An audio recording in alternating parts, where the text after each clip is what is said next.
Hi everyone, my name is Mateus, and today we're going to talk about video games.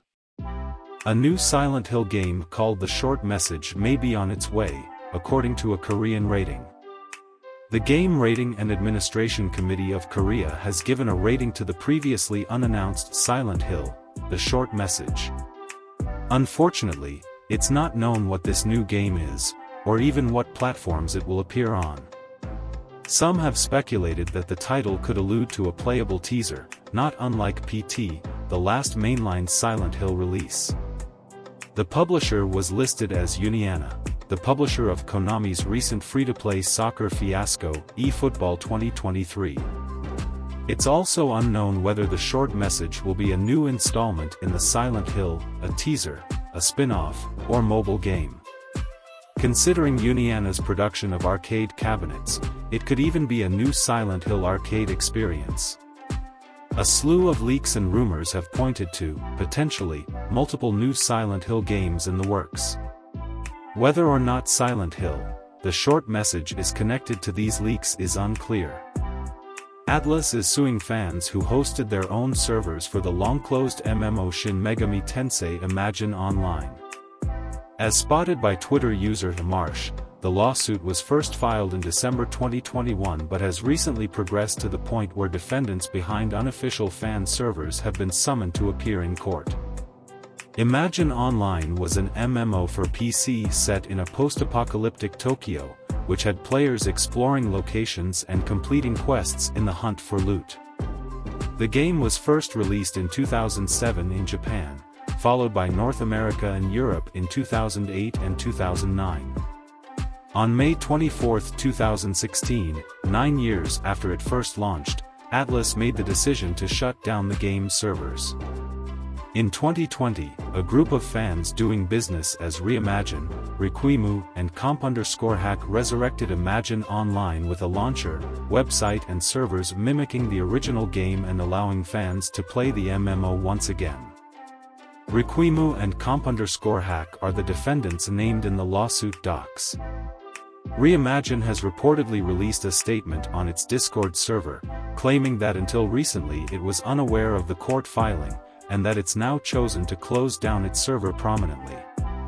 These kinds of fan-made servers for closed MMOs are not uncommon. Similar projects exist for Star Wars Galaxies, City of Heroes and The Matrix Online and many others, for example. However, Atlus states in court docs that it believes the fans behind the unofficial servers have caused and will continue to cause irreparable damage to Atlus unless restrained by this court. The company is Electronic Arts and Dynasty Warriors studio Omega Force will be revealing the debut trailer for Wild Hearts, an action-oriented hunting game taking place in feudal Japan, on September 28 at 7 a.m. Pacific Time 10 a.m. Eastern Time. On YouTube, the trailer's description reads, "Prepare for an epic adventure set in a fantasy world inspired by feudal Japan." Developed by Omega Force, the Japanese studio behind Dynasty Warriors, in partnership with Electronic Arts. Wild Hunt is part of the EA Originals banner, which also includes games like It Takes Two, A Way Out, and Unravel. This collaboration was first announced earlier this month as the next great hunting game.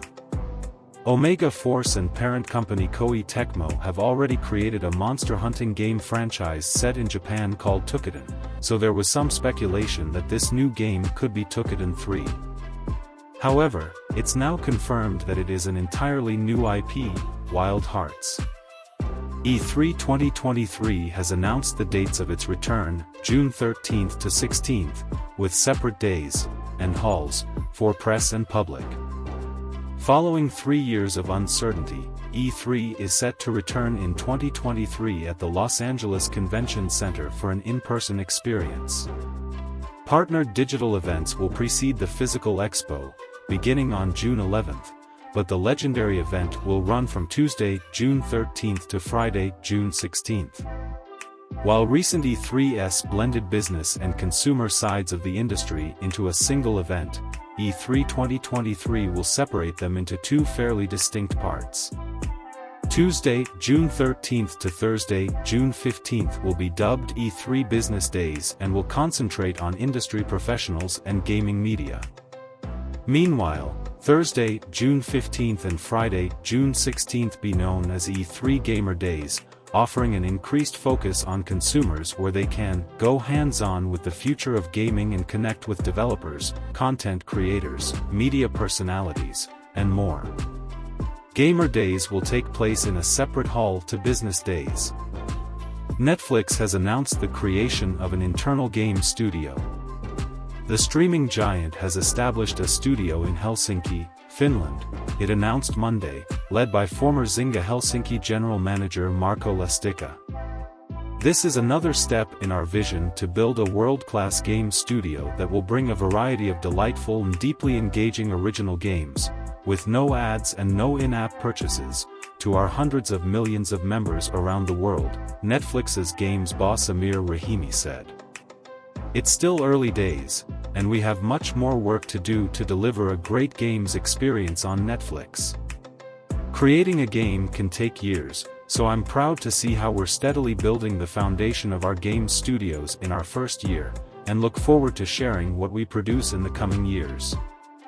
Disney wants the Star Wars brand to be at the forefront of gaming, with the company reportedly wanting a new Star Wars game to release once every 6 months.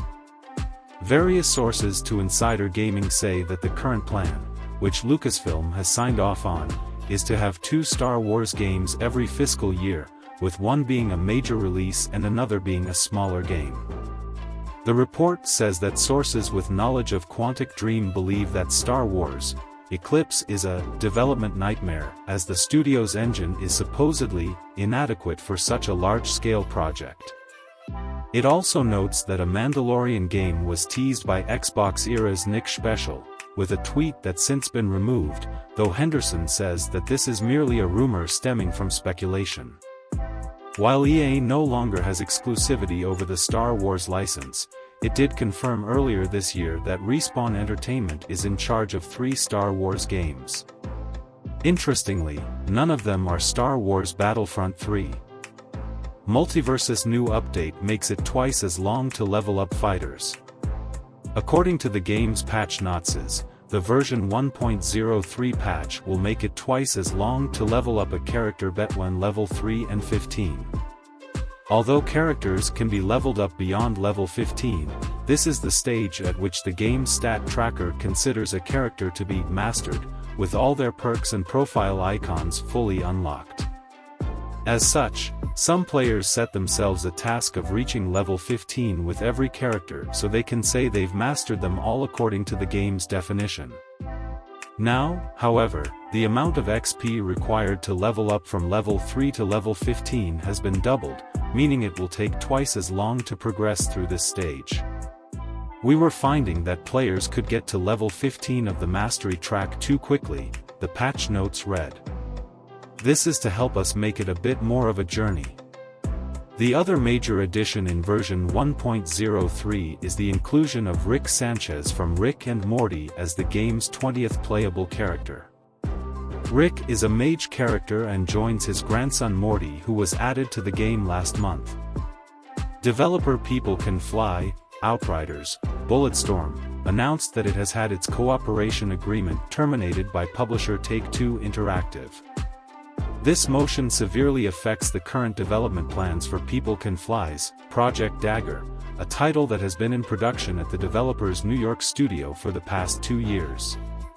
The news was revealed in People Can Fly's latest financial update, where it is stated that Take-Two, the publisher behind such behemoths as Grand Theft Auto and Red Dead Redemption, had essentially pulled out of the project entirely, leaving Project Dagger with a developer, but no publisher to handle its eventual marketing and release. Take-Two seemingly chose not to purchase the rights to the project, which will be retained by the studio. Addressing the turbulent situation, People Can Fly CEO Sebastian Wojciechowski says that he assumes the two companies will part on good terms, and expresses the studio's desire to continue development on the title, with an eye to finding a new publisher, or perhaps even self-publishing. Project Dagger, which remains under wraps, had been described previously as a groundbreaking adventure game, and is currently in the process of transitioning from Unreal 4 to the dazzling new tech of Unreal 5. We strongly believe in the Project Dagger's potential and are now committed to continue its development within our self-publishing pipeline, confirms Wojciechowski. The game is still in pre-production. Our team is now focusing on closing combat and game loops and migrate from UE4 to UE5. I'm conscious that this decision will add investments on us, but self-publishing is part of our strategy. Of course, we are not ruling out working with a new publisher if this creates a compelling business opportunity. A Far Cry 6 Game of the Year upgrade pass has seemingly been leaked, teasing a new edition of the game that will include its expansions, Season Pass, and Ultimate Pack. The pass has allegedly been leaked for Xbox, though it will more than likely launch on other platforms such as the PS5, too. The leak comes courtesy of Italian Xbox store leaker Aggiornamenti Lumia, who tweeted an image of the Far Cry 6 logo alongside details regarding what the upgrade will contain. Far Cry 6 contained 3 pieces of major DLC featuring villains from the series past, including Joseph, Vaz, and Pagan. This was included as part of its Season Pass, which the Game of the Year upgrade pass will also supposedly contain. The Ultimate Pack contains its Croc Hunter, Jungle Expedition, and Vice Pack.